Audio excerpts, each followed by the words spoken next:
Escuta o que eu vou te contar, mas escuta direito, sem pestanejar. A gente morava lá pros lados do Vale do Ribeira. Era só mato e escuridão depois das 6. Não tinha essa luz de poste que você tem na cidade, não. O medo era palpável, a gente respirava ele. Meu avô, seu João, era o alicerce da nossa família. Um homem de pouca conversa, mas de pulso firme. Ele sempre dizia que o maior perigo não era o bicho do mato, mas o bicho que pensa. E ele estava certo, viu? Estava certíssimo. Por meses só ouvimos os boatos. Bichos sumindo, cachorros uivando de um jeito que parecia choro humano. E aquela sensação gelada de que a estrada não era mais só nossa quando a lua estava cheia. Eu era criança, mas lembro do cheiro de pólvora e suor na camisa dele. Lembro de como ele limpava a espingarda de 2 canos toda terça, como se preparasse para uma guerra que só ele podia ver no horizonte. A gente rezava o terço, mas ele rezava mirando. Naquela época se falava de tudo, de mula sem cabeça, de saci, mas o que estava rondando nossa cerca era diferente. Era pesado, era faminto e cheirava a sangue seco. Ninguém falava a palavra lobisomem abertamente, mas todo mundo sabia o nome daquela maldição que passeava. A gente via as pegadas no barro, grandes demais para um coiote, e as marcas de garras nas árvores que pareciam ter sido feitas por uma ferramenta de corte, não por uma pata. A tensão na casa era de cortar com faca cega. Minha avó, Dona Rosa, só mandava a gente para debaixo da cama e fechava os olhos. Mas meu avô não ia se esconder. Ele era o escudo. Ele sabia que naquela noite de lua cheia de julho, o bicho não ia só pegar uma galinha. Ele ia vir para buscar a gente, a família inteira. Meu avô me puxou para o lado, com a voz baixa e grave, e disse: "Se eu não voltar antes do sol, você pega tua mãe e corre para a cidade, sem olhar para trás. O que eu vou caçar hoje não tem alma." Essa frase me quebrou, me congelou, mas também me deu a certeza de que a luta era real, inevitável. E aí, você já teve que encarar um medo que você sabia que ia te matar, mas que você tinha que encarar para proteger quem você ama? Conta aí nos comentários, quero saber se a força do interior ainda existe. A noite desceu pesada, um veludo preto sem estrelas. Só aquele disco prateado, imenso e cruel, espiando por entre as copas das árvores. Eu e minha mãe estávamos trancadas no quarto dos fundos, ouvindo o barulho seco do meu avô engatilhando a arma na sala. A espingarda era uma relíquia, calibre 12, carregada com cartuchos caseiros, chumbos grossos que ele derretia e moldava.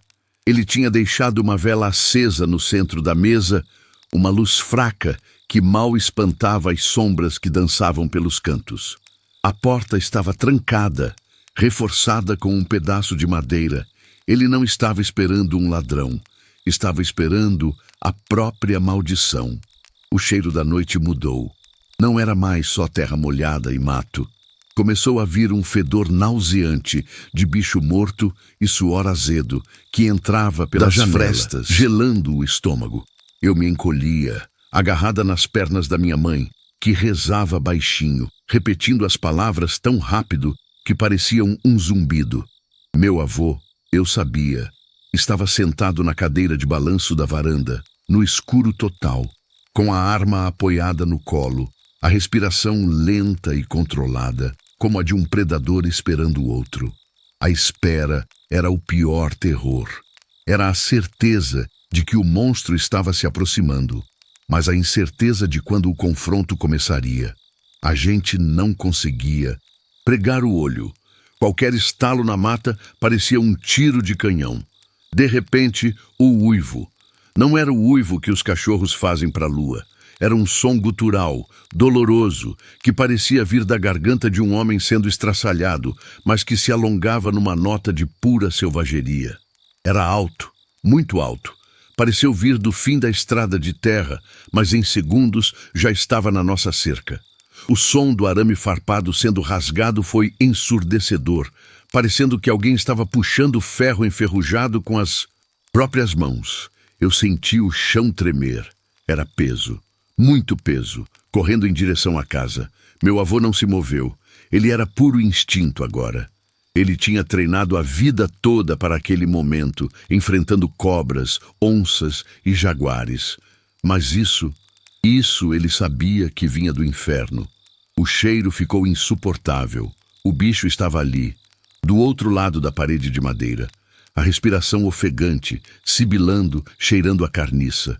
Meu avô ergueu a arma. Eu podia ouvir o clique do cão pronto para o disparo. O silêncio que seguiu o rasgar da cerca foi breve, mas eterno. Era um monstro parando, sentindo o cheiro da família encolhida, sentindo o cheiro da carne humana. E então, ele bateu. Um impacto seco e violento na porta da frente, que fez o batente estremecer e a vela na sala piscar perigosamente. Ele não estava tentando arrombar, ele estava testando a resistência. Meu avô sussurrou, e o som atravessou as paredes, grave e firme. Pode vir, desgraça. Eu tô pronto para te mandar de volta pro chão.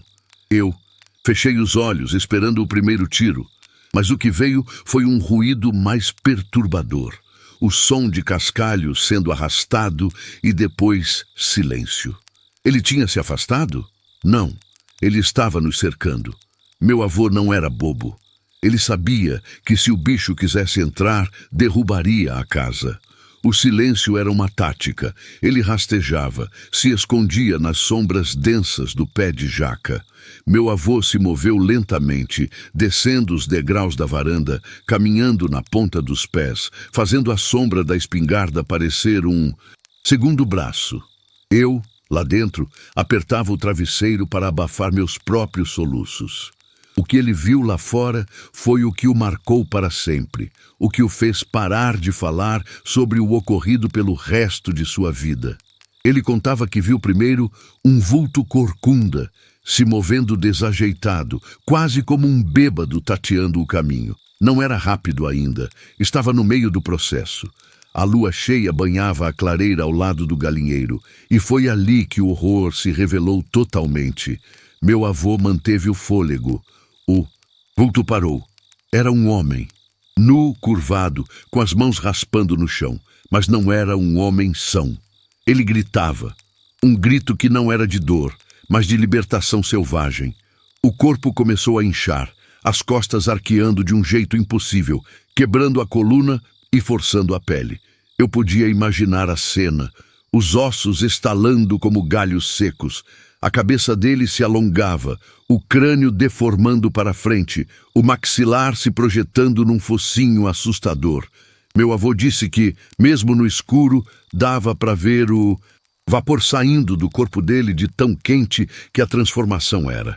O homem estava virando um animal, mas era muito mais terrível do que qualquer animal que a natureza pudesse criar. Os pelos, grossos e escuros como carvão molhado, brotavam da pele numa velocidade que desafiava a lógica. As unhas, antes curtas e sujas de terra, viraram garras longas e curvas que ele usou para rasgar a própria carne, como se estivesse se livrando de uma roupa apertada. O pior, ele me disse anos depois, era o olhar. Mesmo com o focinho já formado, os olhos de bicho ainda tinham uma faísca de inteligência humana, uma dor abissal e uma fome que transcendia o estômago. Era o demônio personificado. O lobisomem, agora completo, se ergueu sobre as patas traseiras. Tinha mais de 2,5 metros de altura, um monstro de músculos retorcidos, com ombros largos e uma pelagem fedorenta. Ele cheirou o ar, e o cheiro da casa, o cheiro da minha família, o fez babar. Meu avô sabia que tinha acabado o tempo da espera. O monstro tinha acabado de nascer. Ele não podia hesitar. Se desse mais um segundo, aquele ser viria com a força total, e nem a parede de tijoletas seguraria. Meu avô levantou a espingarda. Tinha que ser um tiro perfeito, um tiro que o paralisasse antes que ele pudesse dar o bote final. O primeiro disparo rasgou o silêncio da noite, um som que ecoou pelo vale como um trovão caindo na nossa porta. Lá dentro, minha mãe soltou um grito abafado, e eu chorei sem som. Eu sabia que a guerra tinha começado. Meu avô mirou no peito. O lobisomem era rápido, mais rápido do que a visão humana podia acompanhar, mas a mira do meu avô era lendária. O chumbo grosso atingiu em cheio. Foi como acertar uma rocha. O monstro cambaleou para trás, soltando um rugido de dor e fúria que fez as janelas tremerem. Não era o som de um animal ferido, era o som da raiva primal. O ferimento, mesmo com o chumbo poderoso, parecia mínimo. Uma mancha escura na pelagem espessa. Ele mal sangrava. A pele dele parecia borracha blindada. O tiro só serviu para irritá-lo. O lobisomem virou a cabeça monstruosa em direção ao meu avô. E os olhos vermelhos brilhavam com ódio puro. Ele havia identificado a ameaça. O único obstáculo entre ele e a carne fresca. Meu avô recarregou em um movimento rápido e ensaiado, a espingarda de 2 canos exigindo que ele fosse ágil. Não havia tempo para o segundo tiro. O monstro se lançou. O ataque foi uma explosão de velocidade e violência. Meu avô mal teve tempo de reagir, se jogando para o lado enquanto o lobisomem passava por onde ele estava um instante antes, derrubando a cadeira de balanço e acertando a parede da casa com uma força destrutiva. O impacto parecia um terremoto. Eu gritei. O monstro percebeu que ele havia se esquivado. Virou-se em segundos, mostrando a fileira de dentes imensos e afiados. Meu avô, que era um homem forte, parecia pequeno diante daquela criatura. Ele viu a oportunidade. O lobisomem estava furioso e desequilibrado. Meu avô mirou baixo, nas pernas, tentando derrubar a fera. Ele disparou o segundo cano. O tiro acertou o joelho do monstro. Desta vez, o efeito foi maior. O lobisomem soltou um som de sofrimento mais profundo e caiu de 4, a perna obviamente ferida. Ele tentou se levantar imediatamente, mas mancava. Meu avô, sem perder um segundo, jogou a arma vazia no chão e sacou o facão que trazia preso na cintura. Uma lâmina de quase 40 centímetros, polida e afiada. A distância agora era pequena demais para recarregar, e ele sabia que a luta seria no corpo a corpo. O monstro, mesmo ferido, avançou rastejando, usando as garras para se puxar pelo chão. Meu avô recuou para a sombra, sabendo que a luz da lua era uma desvantagem óbvia contra aquele ser da noite. Ele precisava de cobertura, precisava de um ângulo, ele precisava de sangue. O confronto se tornou um balé macabro de vida e morte. Meu avô, apesar da idade, era surpreendentemente ágil. Ele desviou do bote do lobisomem, que usou a pata para tentar esmagá-lo. O vento do golpe foi forte o suficiente para fazê-lo cambalear. O facão brilhou sob a luz da lua. Meu avô não atacou de frente. Ele atacou a lateral, o ponto mais vulnerável que ele encontrou. A articulação da perna que já estava ferida pelo tiro. Ele cravou o facão com toda a força que tinha, buscando os tendões. O som foi horrível, um ruído úmido e grosso, como cortar um tronco encharcado. O lobisomem gritou novamente, mas desta vez era um grito mais agudo, mais desesperado, sentindo a dor real e a ameaça de ser paralisado. Sangue, escuro e denso, jorrou do ferimento, manchando a terra e o facão. O bicho tentou mordê-lo, a mandíbula se fechando com a força de uma prensa. Meu avô se jogou para trás, quase caindo, perdendo o facão por um segundo. Ele se arrastou para trás de um tonel de água, buscando recobrar o fôlego. O lobisomem, agora com o movimento seriamente comprometido, babava e rosnava, batendo as garras na terra numa fúria cega. Ele cheirava a enxofre e a coisa podre, o hálito quente e fétido. Meu avô precisava de uma arma de fogo, mas a espingarda estava longe demais. Ele viu o facão, a lâmina ainda pingando o sangue escuro do monstro, a poucos metros. Ele tinha que recuperá-lo. Eu podia ouvir o barulho do arranhão do lobisomem na madeira. Ele tentava se arrastar para cima do tonel, furioso. Meu avô sabia que se o bicho o alcançasse, ele estaria morto. As garras eram maiores que suas mãos e os dentes poderiam rasgar um boi. Ele esperou o Monstro se concentrar no tonel e, em um movimento rápido, mergulhou, apanhando o facão e rolando para o lado oposto, saindo da visão do lobisomem por um instante. O monstro se virou, mas estava lento. Meu avô viu a abertura. A criatura estava exposta, a lateral do pescoço esticada no esforço de virar o corpo pesado. Era a chance de ouro. Meu avô não pensou. Ele correu. Ele correu em direção à fera, o facão erguido. Ele não podia falhar. O lobisomem notou o movimento e tentou interceptá-lo com um golpe rápido da pata, mas meu avô era puro fogo. Ele se abaixou sob o golpe e desferiu o corte. O facão rasgou a pele grossa do lobisomem na altura da garganta, mas a lâmina não atingiu a jugular como pretendido. Apenas fez um corte profundo e largo. O bicho soltou um guincho agudo, um som que parecia cortar o ar, misturado com um gorgolejo. Mais sangue jorrou, mas o lobisomem não caiu. Ao invés disso, a dor triplicou sua força. Ele estava em cima do meu avô antes que ele pudesse se afastar. A força do impacto o atirou ao chão, derrubando-o com o corpo fedorento do monstro por cima. Eu ouvi o grito abafado do meu avô e o baque dos corpos caindo. A cena que se seguiu foi um pesadelo de dentes e garras. O lobisomem estava tentando morder a cabeça dele, mas meu avô, mesmo imobilizado, usou os braços para segurar o focinho, numa luta desesperada contra a mandíbula que tentava esmagar seus ossos.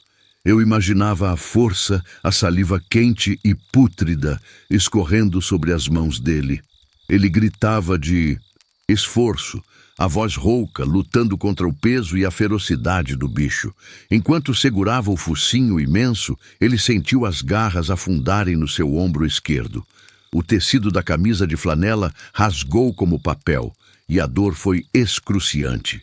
As garras atingiram fundo, rasgando carne e músculo. Meu avô gemeu, mas não soltou o facão. Com a mão direita, ele tentou encontrar um ponto fraco, o ponto mais macio, o ponto de vulnerabilidade que todo predador tem. Ele estava debaixo da fera, e a pressão esmagadora estava sufocando-o. O lobisomem ganiu, tentando se libertar da pressão das mãos do meu avô em sua mandíbula. Foi neste momento de pura agonia que meu avô viu algo brilhar no chão, a poucos centímetros. Era a ponta do cabo de uma picareta velha que ele usava para jardinagem, caída ao lado do galinheiro. Era a única chance. Ele precisava de um milagre.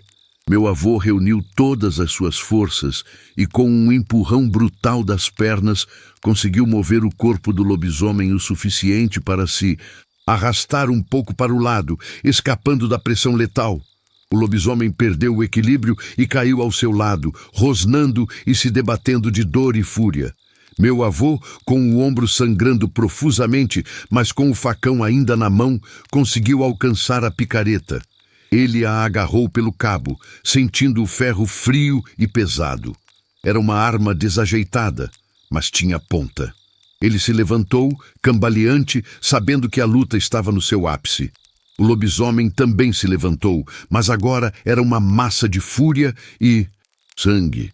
A criatura avançou para o que seria o ataque final, pulando sobre as patas traseiras. Meu avô, com a força do desespero e a adrenalina correndo nas veias, não se esquivou desta vez. Ele usou a picareta como uma lança improvisada.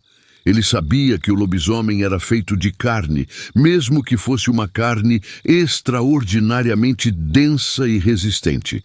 Ele mirou no que parecia ser a única parte desprotegida da criatura naquele instante, a base do crânio, no ponto onde a cabeça se ligava ao pescoço.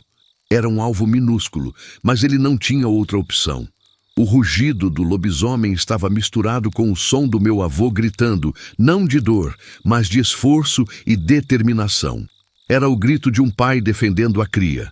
A picareta atingiu. O impacto foi violento e o monstro parou no ar. O golpe não foi fatal de imediato, mas penetrou fundo, atravessando a pele e os ossos. O lobisomem caiu no chão com um baque seco, soltando um som estrondoso, um misto de gemido e uivo cortado. O corpo dele começou a convulsionar, se debatendo no cascalho, tentando inutilmente se libertar da picareta que o prendia à terra. Meu avô se afastou, respirando pesado, o ombro em chamas, assistindo à agonia da besta. A luz da lua, implacável, iluminava a cena grotesca. O lobisomem não morria rapidamente. Ele se contorcia e, naqueles instantes finais de desespero, começou a regredir. A pele, que estava espessa e coberta de pelos, começou a ceder. A pelagem parecia derreter, revelando a pele pálida e ensanguentada do homem por baixo. O focinho começou a encolher, o crânio voltando à forma humana, mas de um jeito deformado e terrível. Os dentes longos se retraíam na boca, as garras se encolhiam e ficavam como unhas quebradiças. Era a morte de um monstro e o renascimento agonizante de um corpo humano, agora fatalmente ferido. Meu avô não sentiu pena. Ele sentiu repulsa e cansaço. Ele se apoiou na parede da casa, observando o homem que poucos minutos antes era uma máquina de matar. O homem, agora quase completamente humano, mas com os olhos ainda injetados de vermelho, tentou estender a mão para meu avô num gesto de súplica ou talvez de maldição. Ele sussurrou algo, palavras que meu avô não conseguiu distinguir, mas que pareciam carregadas de ódio e lamento. Meu avô se aproximou, o facão erguido, pronto para encerrar de vez a história. Mas o homem deu seu último suspiro, o corpo tremendo uma última vez antes de ficar inerte, deitado na poça do próprio sangue escuro. O silêncio que se seguiu à morte do lobisomem foi mais assustador do que o rugido da luta. Era um silêncio pesado, de alívio e trauma. Meu avô ficou parado por muito tempo, escorado na parede, observando o corpo. A adrenalina estava se dissipando e a dor no ombro o atingiu como um raio. Eu, lá dentro, ouvi o silêncio e esperei. Minha mãe esperou. Ninguém ousou se mover. Foi só quando o céu começou a clarear, tingindo o horizonte de um cinza pálido, que ouvimos a porta sendo destrancada. Meu avô entrou. Ele estava coberto de sangue, o dele e o do monstro. O ombro esquerdo era uma ferida aberta, mas ele estava vivo. Ele nos olhou, os olhos cansados e vazios, mas com uma determinação fria.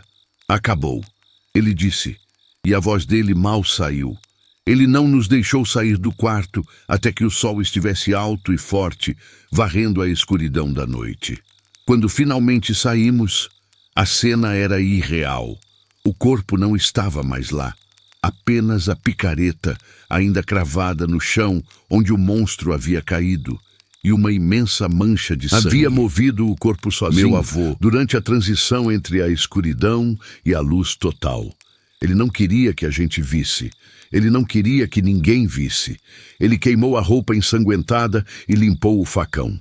O corpo do lobisomem, ou melhor, do homem que havia sido o lobisomem, ele disse que enterrou fundo, em um lugar que só ele sabia, longe de qualquer caminho, na base do velho engazeiro, para que as feras da mata não chegassem.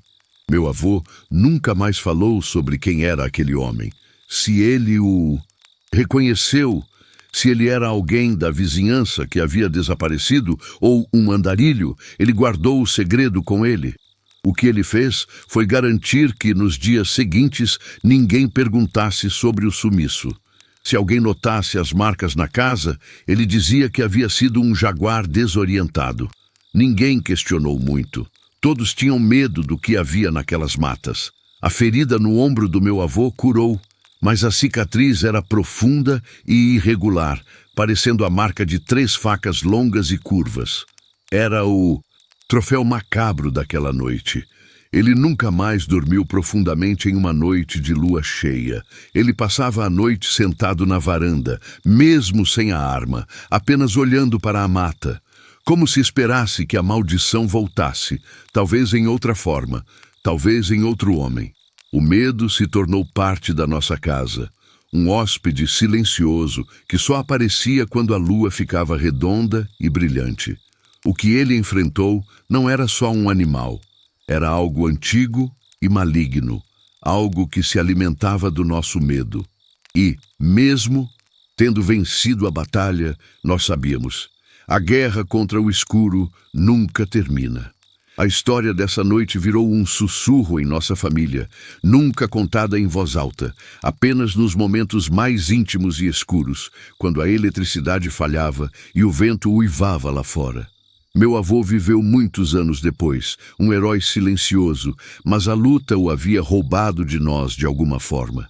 Ele não ria mais com a mesma facilidade, e seus olhos carregavam a sombra daquela transformação vista à luz da lua. A picareta, limpa e guardada, virou um objeto sagrado no galpão, um lembrete de que a linha entre o humano e o monstro é tênue, e às vezes precisa ser rompida à força bruta para que a vida continue. Eu nunca mais vi a lua cheia com a mesma inocência. Ela não é mais romântica. Ela é um farol para a escuridão, um convite para o que é selvagem e incontrolável. A gente aprendeu que, no interior, os monstros existem de verdade e que eles não esperam a gente acreditar neles para aparecer. Eles esperam a lua. O que mais me aterroriza, pensando em tudo que meu avô enfrentou, não é a força bestial do lobisomem.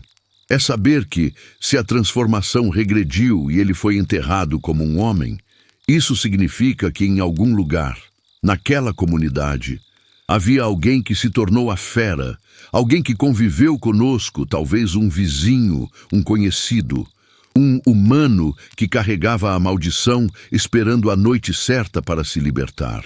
Meu avô levou o segredo para o túmulo, protegendo a todos nós de saber a identidade da fera. Mas esse mistério paira como um véu frio sobre a memória da nossa casa. Ele nos salvou de sermos estraçalhados, mas nunca nos salvou do medo de que a próxima lua cheia traga outro homem disposto a se curvar à besta interior.